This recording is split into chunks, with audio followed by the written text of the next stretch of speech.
Hi, everybody. Welcome back to the Fireside Bible Study. We are now on Exodus 21 through 30. The Lord had officially brought his people out of Egypt from under the Pharaoh, and did parting the Red Sea. He did all the miracles, gave them water from the rock, all that good stuff, and the Ten Commandments. Very important. The Ten Commandments are finally out, and we're going to see how the people obey them, keep them. So now we're going to do 21 through 30, and I'm very excited about this. I just got back from a canoeing trip. My arms are very sore, and I'm sunburnt, and I'm tired, but not going to stop me. We're going to keep going. I will pray us in, and we will get started. Heavenly Father, thank you very much for all the time that you give us to study your word. We just pray that you help us maintain the wisdom, receive the wisdom, maintain it, and read the word very well.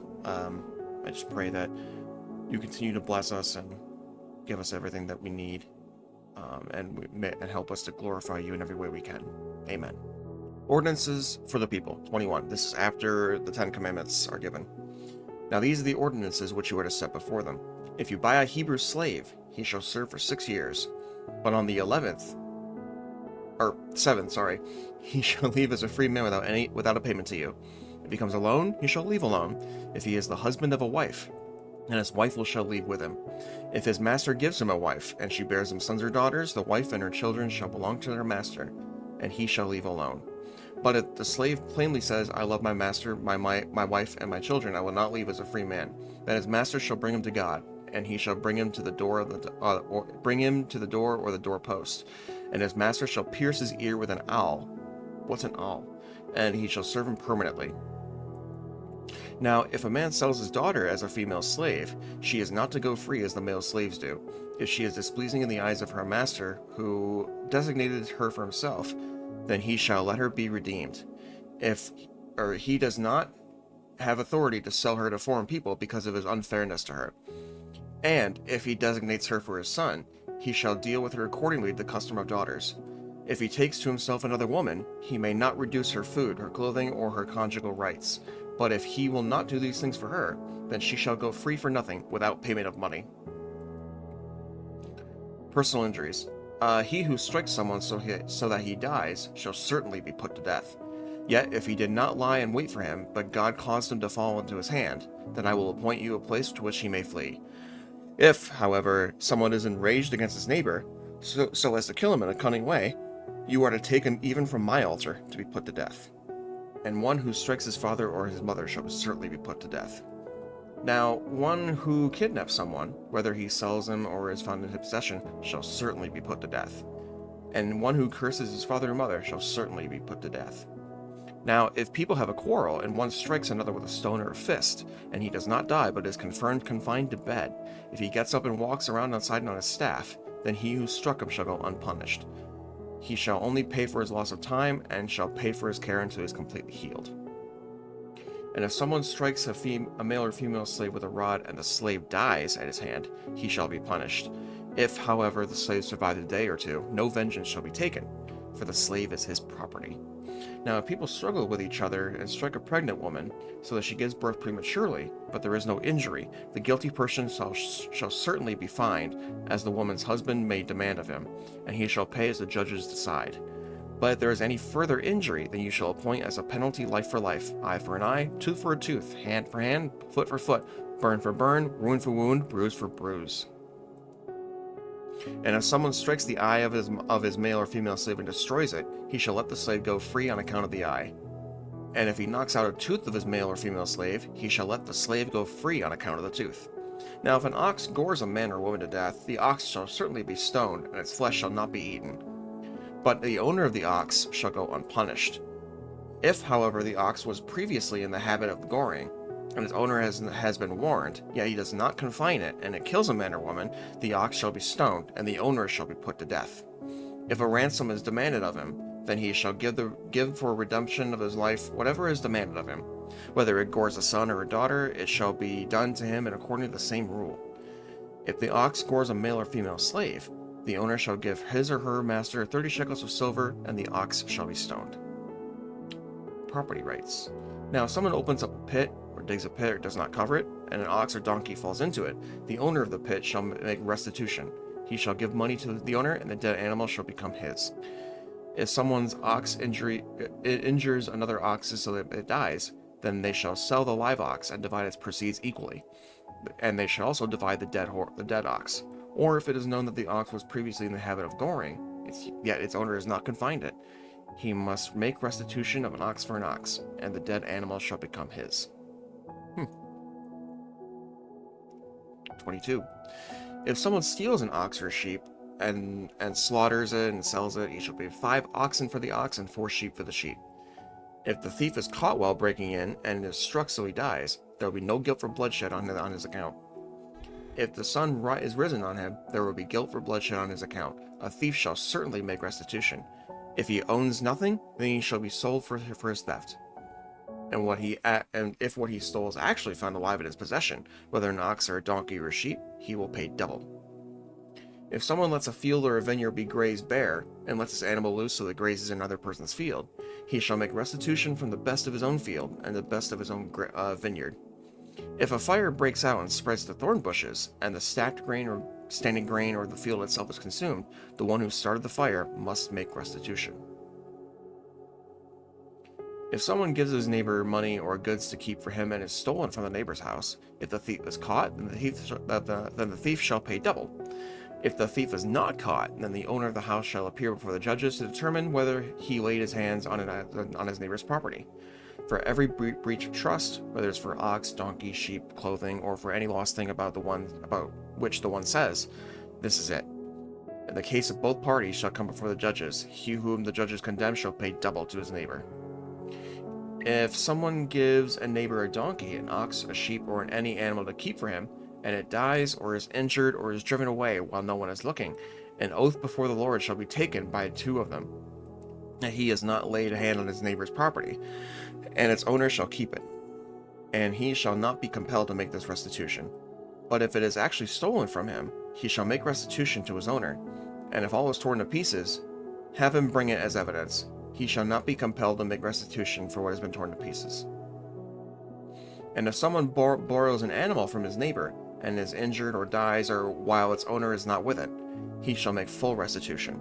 If the owner is with it, the borrower shall not be compelled to make restitution. If it is hired, it came by its hire. Various laws. If a man seduces a virgin who is not betrothed and sleeps with her, he must pay a dowry for her to be his wife. If her father absolutely refuses to give her to him, he shall pay money equal to the dowry for virgins. You shall not allow a sorceress to live. Whoever has sexual intercourse with an animal must be put to death. He who sacrifices to any god other than the Lord alone shall be utterly destroyed. You shall not oppress a stranger nor torment him, for you were strangers in the land of Egypt. You shall not oppress any widow or orphan. If you oppress him at all, and he does cry out to me, I will assuredly hear his cry, and my anger will be kindled, and I will kill you with the sword, and your wives shall become widows, and your children fatherless. If you lend money to my people, to the poor among you, and you are not to act as creditor to him, you shall not charge him interest. If you ever seize your neighbor's cloak as a pledge, you are to return it to him before the sun sets, for that is only covering it. For that is only his only covering. It is his cloak for his body. What else is he to sleep in? And it will come about when he cries out to me. I will listen to him, for I am gracious. You shall not curse God, nor curse a ruler of your people. You shall not hold back the offering from your entire harvest or your wine. The firstborn of your sons shall give to me. You will do the same with your oxen and with your sheep. It shall be with his mother for 7 days. On its 8th day you will give it to me. You shall be holy people, you shall be holy people to me. Therefore you shall not eat any flesh torn to pieces in the field. You will throw it to the dogs. 23. You shall not give a false report. Do not join your hand with a wicked person to be a malicious witness. You shall not follow the crowd in doing evil, nor shall you testify in a dispute so as to join together with the crowd in order to prevent justice, nor shall you show favor to a poor person in his dispute. If you encounter your enemy's ox or his donkey wandering away, you must return it to him. If you see the donkey of one who hates you lying helpless under its load, you shall not leave it helpless. For its owner you must arrange the load with him. You shall not pervert the justice due to your needy brother in his dispute. Keep far from a false charge, and do not kill the innocent for the righteous, for I will not acquit the guilty. You shall not take a bribe, for a bribe blinds the clear-sighted and subverts the cause of the just.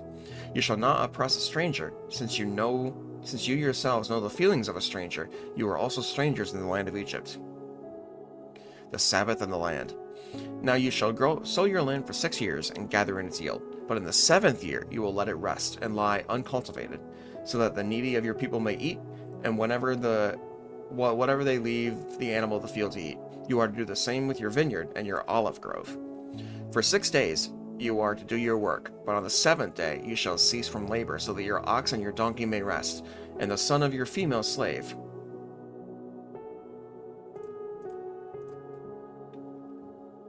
As well as the stranger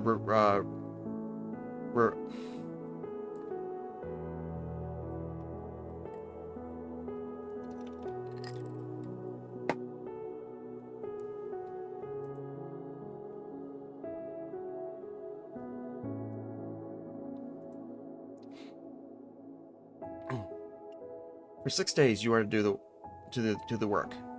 But on the 7th day you shall cease from labor, so your ox and your donkey may rest, and the son of your female slave, as well as the stranger residing with you, may refresh themselves. Now concerning everything which I have said to you, be careful, and do not mention the name of other gods, nor let them be heard from your mouth. 3 national feasts. 3 times a year you shall celebrate a feast to me. You shall keep the feast of the unleavened bread. For 7 days you are to eat unleavened bread, as I commanded you, at the appointed time in the month of Abib. For in that month you came out of Egypt. And no one is to appear before me empty-handed.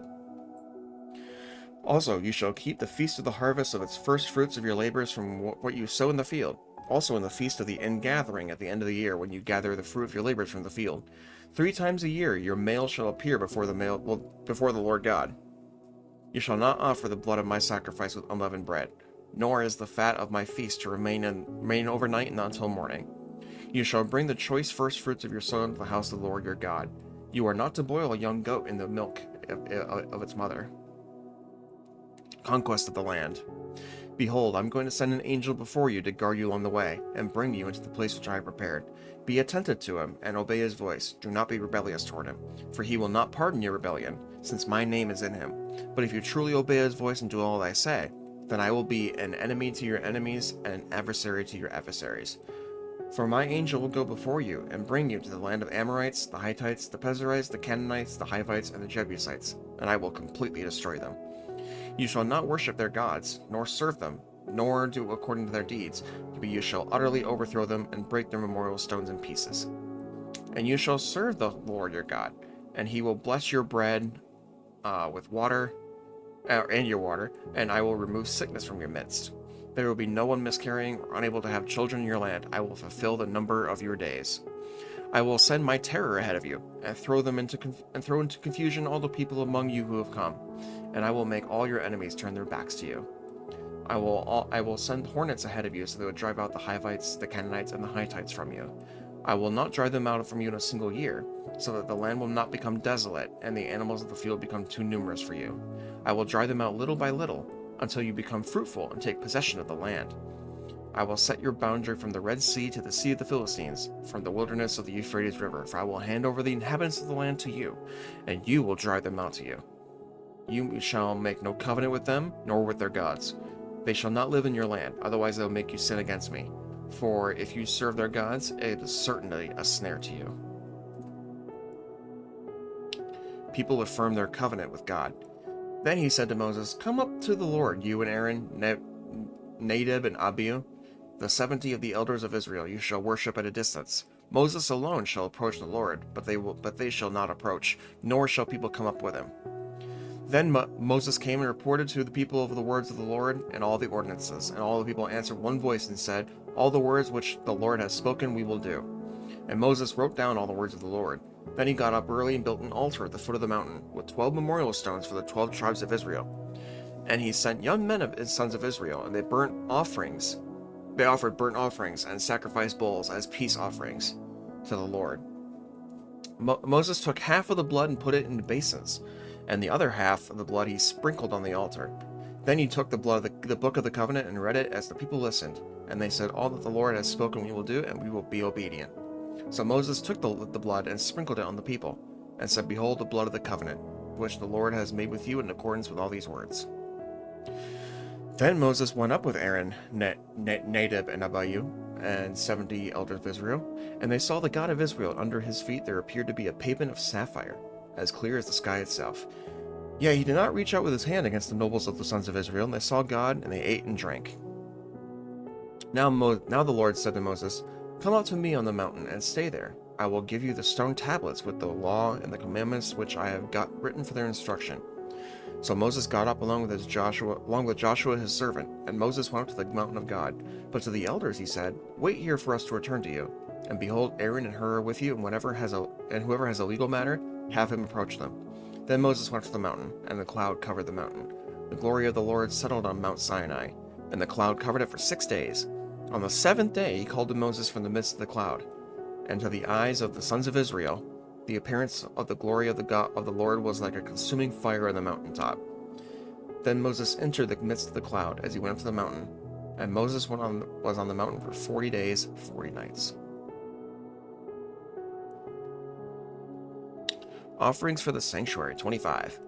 Then the Lord spoke to Moses, saying, "Tell the sons of Israel to take a contribution from me. From everyone whose heart moves them you shall take my contribution.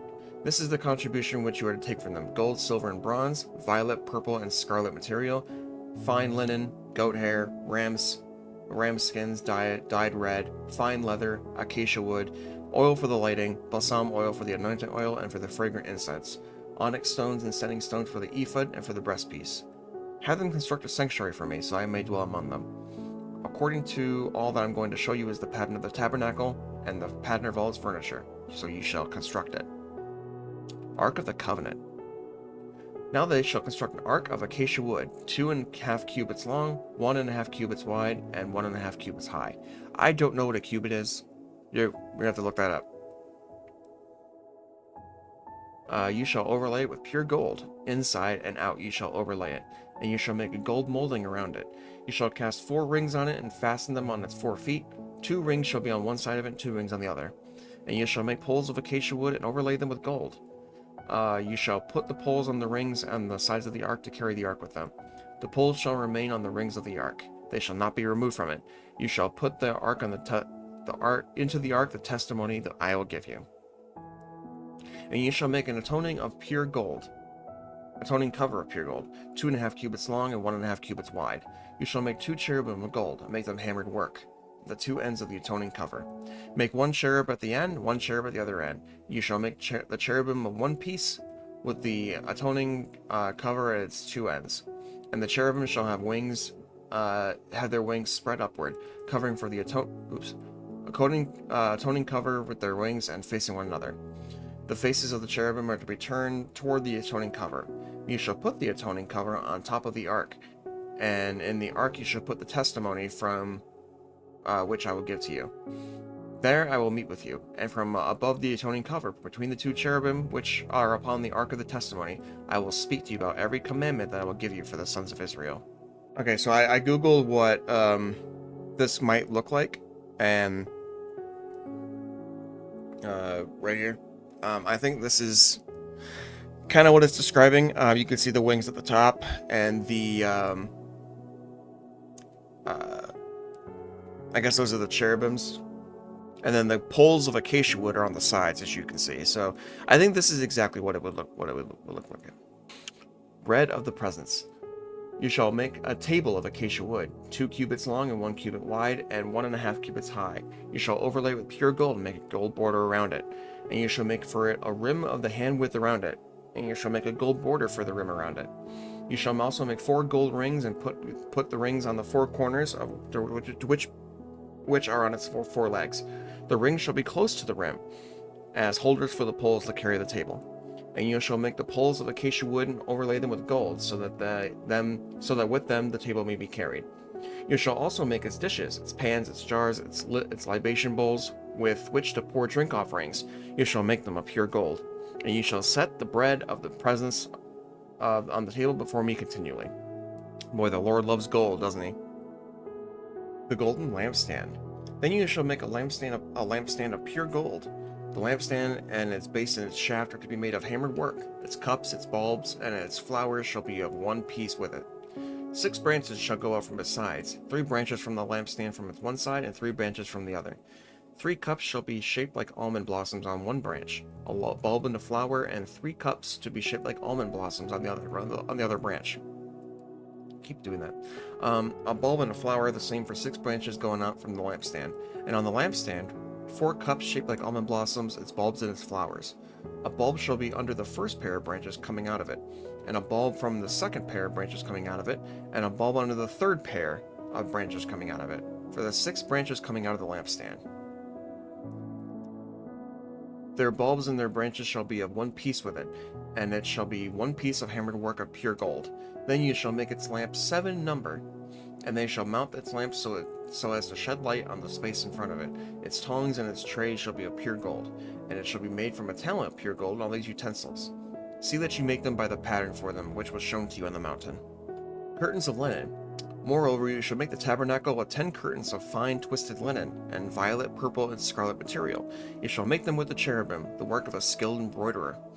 The length of each curtain shall be 28 cubits, and the width of each curtain 4 cubits, and the curtains shall have the same measurements. 5 curtains shall be joined to one another, and the other 5 curtains shall be joined to one another. You shall make loops of violet on the edge of the outermost curtain on the first set, and likewise you shall make them on the edge of the curtain that is the outermost in the second set. You shall make 50 loops in one curtain, and you shall make 50 loops on the edge of the curtain that is in the second set. The loops shall be opposite each other. You shall make 50 clasps of gold, and join the curtains with one another with the clasps, so that the tabernacle will be a unit. Curtains of goat's hair. Then you shall make curtains of goat's hair as a tent over the tabernacle. You shall make 11 curtains in all. The length of each curtain shall be 30 cubits, and the width of each curtain 4 cubits. The 11 curtains shall have the same measurements. You shall join 5 curtains by themselves, and the other 6 curtains by themselves. You shall double over the 6th curtain at the front of the tent. You shall make 50 loops on the edge of the curtain that is the outermost in the first set, and 50 loops on the edge of the curtain that is the outermost in the second set. You shall also make 50 clasps of bronze. You shall put the clasps into the loops and join the tent together so that it will be a unit. The overhanging part that is left in the curtains of the tent, the half curtain that is left over, shall hang over the back of the tabernacle. The curtain on one side and the cubit on the other, the cubit on one side and the cubit on the other, of what is left in the length of the curtains of the tent, shall hang over the sides of the tabernacle on one side and the other to cover it. And you shall make a covering of the tent of ram skins dyed red, and the covering of the fine leather above. Boards and bases. Then you shall make the boards for the tabernacle of acacia wood standing upright. 10 cubits shall be the length of each board, and 1.5 cubits the width of each board. There shall be 2 tenons for each board, fitted to one another. That is what you will do for all the boards of the tabernacle. You shall make the boards of the tabernacle 20 boards from the south side. You shall make 40 bases of silver under the 20 boards. Two bases under one board for its 2 tenons, and 2 bases under another board for its 2 tenons. And for the second side of the tabernacle, the north side, 20 boards, and there 40 bases of silver. 2 bases under one board and 2 bases under another board. For the back of the tabernacle to the west, you shall make 6 boards. You shall make 2 boards for corners of the tabernacle at the back. They shall be double beneath. 10 together they shall complete to its top with the first ring. This is how it shall be for both of them. They shall form the 2 corners. And there will be 8 boards with their bases of silver, 16 bases, 2 bases under one board and 2 bases under another board. Then you shall make bars of acacia wood, 5 for the boards of one side of the tabernacle, and 5 boards for the other side of the tabernacle, and 5 boards for the boards of the sides of the tabernacle from the back side of the west. The middle bar in the center of the board shall pass through end to end, and you shall overlay the boards with gold, and make the rings of gold as holders for the bars. You shall overlay the bars with gold, and you shall erect the tabernacle according to its plan, which you have been shown on the mountain. I imagine this is what the tabernacle looks like. I just googled it. I'd imagine this is what it looked like, because you can see the acacia wood, you can see the curtains going over, and then the back on the sides. I think that makes sense, right? The veil and curtain. You shall also make a veil of violet, purple, and scarlet material, and fine twisted linen. It shall be made with cherubim, the work of a skilled embroiderer. Then you shall hang on it the 4 pillars of acacia overlaid with gold, and their hooks of also of gold, on their 4 bases of silver.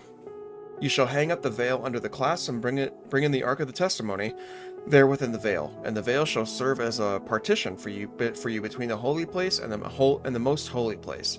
You shall put the atoning cover on the ark of the testimony in the most holy place, and you shall set the table outside the veil, and the lampstand opposite the table on the side of the tabernacle toward the south. You shall put the table on the north side.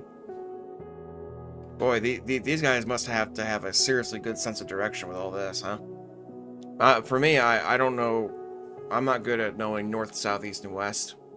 I just, that way, that kind of thing. You shall also make a curtain for the doorway of the tent of violet, purple, and scarlet material, fine twisted linen, the work of a weaver. And you shall make 5 pillars of acacia for the curtains, and overlay them with gold.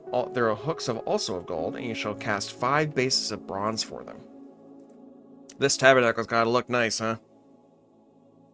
The bronze altar, 27.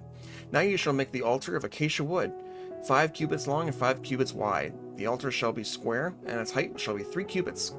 You shall make horns on its 4 corners. Its horns shall be of one piece with it. You shall overlay it with bronze. And you will make its pails for removing its ashes, and its shovels, basins, forks, and its fire pans. You shall make all the utensils of bronze. You shall also make for it a grating, a netting of bronze, and on the netting you will make 4 bronze rings.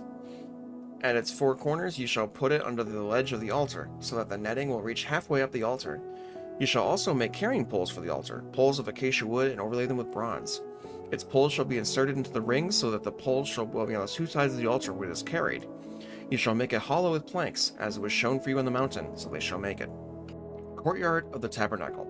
Now you shall make the courtyard of the tabernacle. On the south side there will be hangings for the courtyard of fine twisted linen, 100 cubits for one side, and its pillars shall be 20, with 20 bases of bronze. The hooks of the pillars and their bands shall be of silver. Likewise for the north side in length, there shall be hangings of 100 cubits long, and its 20 pillars with their 20 bases of bronze. The hooks of the pillars and their bands shall be of silver. For the width of the courtyard on the west side shall be hangings of 50 cubits, with their 10 pillars and their 10 bases. The width of the courtyard on the east side shall be 50 cubits. The hangings for one side of the gate shall be 15 cubits, with their 3 pillars and their 3 bases. And for the other side there will be hangings of 15 cubits, with their 3 pillars and 3 bases.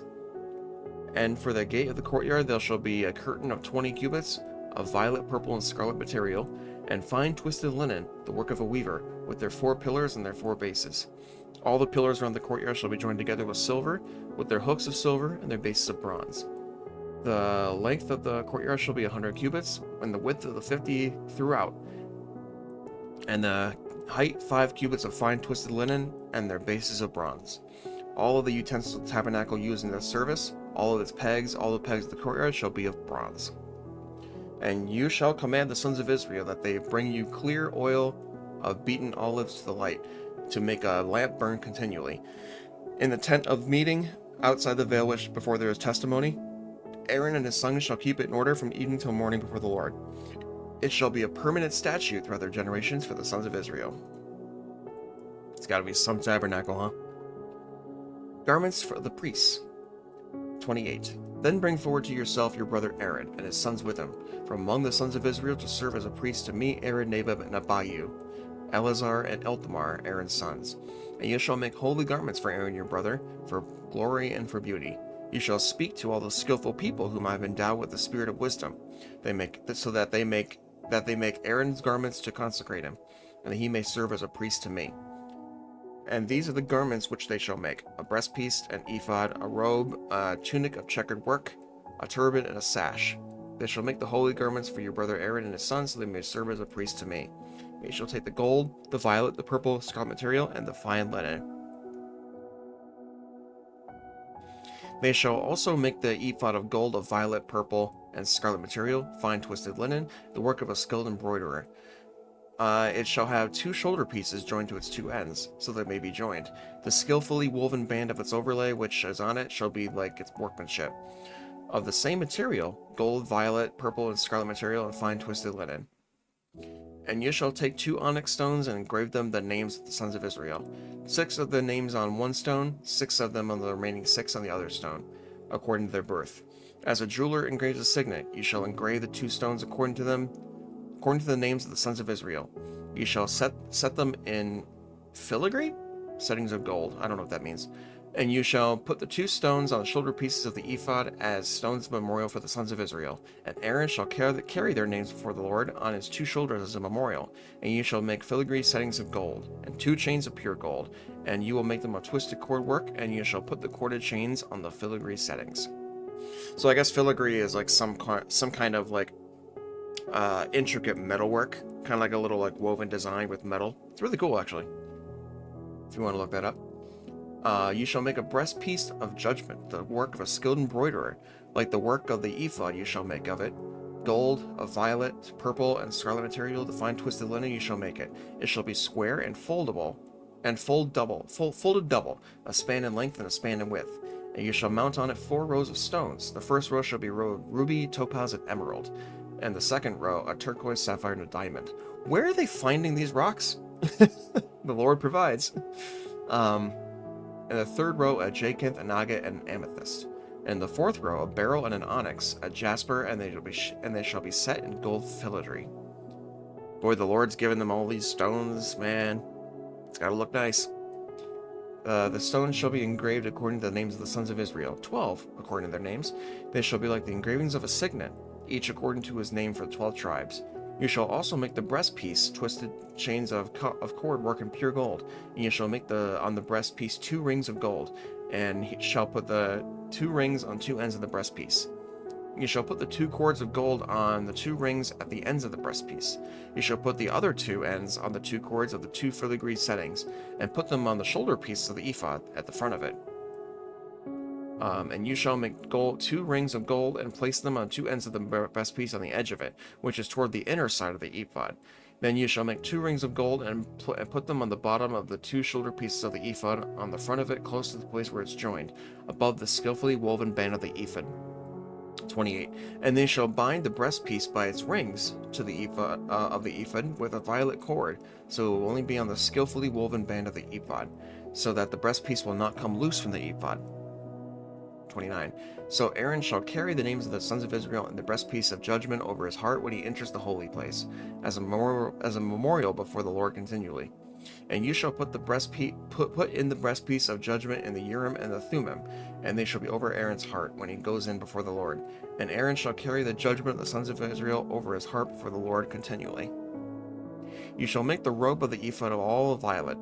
There shall be an opening at the top, and in the middle of it. Around its opening there shall be a binding of woven work, like the opening of a coat of mail, so it will not be torn. You shall make on its hem pomegranates of violet, purple, and scarlet material all around the hem. The bells of gold between them all around.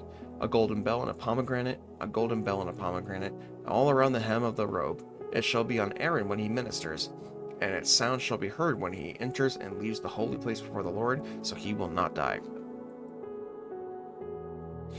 You shall also make a plate of pure gold and engrave on it, like the engravings of a signet holy to the Lord.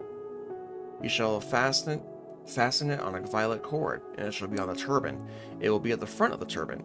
Yes, so it shall be on Aaron's forehead, and Aaron shall take away the guilt of the holy things which the sons of Israel consecrate, regarding all their holy gifts, and it shall be always on his forehead, so they may be accepted before the Lord. And you shall weave the tunic of checkered work on fine linen, and you shall make a turban of fine linen, and you shall make a sash, the work of a weaver. For Aaron's sons you shall also make tunics. You shall also make sashes for them, and you shall make caps for them, for glory and for beauty. Then you shall put on Aaron your brother and his sons with him. You shall anoint them and ordain them and consecrate them, so they may serve me as priests. You shall make for them linen undergarments to cover their bare flesh. They shall reach from the waist even to the thighs. And they shall be on Aaron and his sons whenever they enter the tent of meeting, when they approach the altar to minister in the holy place, so they do not incur guilt and die. It shall be a statute forever to him, and for his descendants after him. Consecration of the priests. Now this is what you shall do to them to consecrate them to serve as priests to me. Take 1 bull, 2 rams without blemish, and unleavened bread, unleavened cakes mixed with oil, and unleavened wafers to spread with oil. You shall make them of fine wheat flour. You shall put them in one basket, and present them in the basket along with the bull and the 2 rams. You shall bring Aaron and his sons to the doorway of the tent of meeting, and wash them with water. You shall then take the garments and put on Aaron the tunic, and the robe of the ephod, and the ephod and the breastpiece, and wrap his waist with the skillfully woven band of the ephod. You shall set the turban on his head, put the holy crown on his turban. Then you shall take the anointing oil and pour it on his head, and anoint him. You shall also bring his sons and put tunics on them. You shall wrap their waists with sashes, Aaron and his sons, and fit caps on them, so they have the priesthood by permanent statute. So that you shall ordain Aaron and his sons. The sacrifices. Then you shall bring the bull in front of the tent of the meeting, and Aaron and his sons shall lay their hands on the head of the bull. You shall slaughter the bull before the Lord, and the doorway of the tent of the meeting. Then you shall take some of the blood on the bull, and pour it on the horns of the altar with your finger. And you shall pour out all the rest of the blood at the base of the altar. And you shall take all the fat that covers the entrails, and the lobe of the liver, and the 2 kidneys, and the fat that is on them, and offer them up as smoke on the altar. But the flesh of the bull and its hide and its refuse you shall burn with fire outside the camp. It is a sin offering.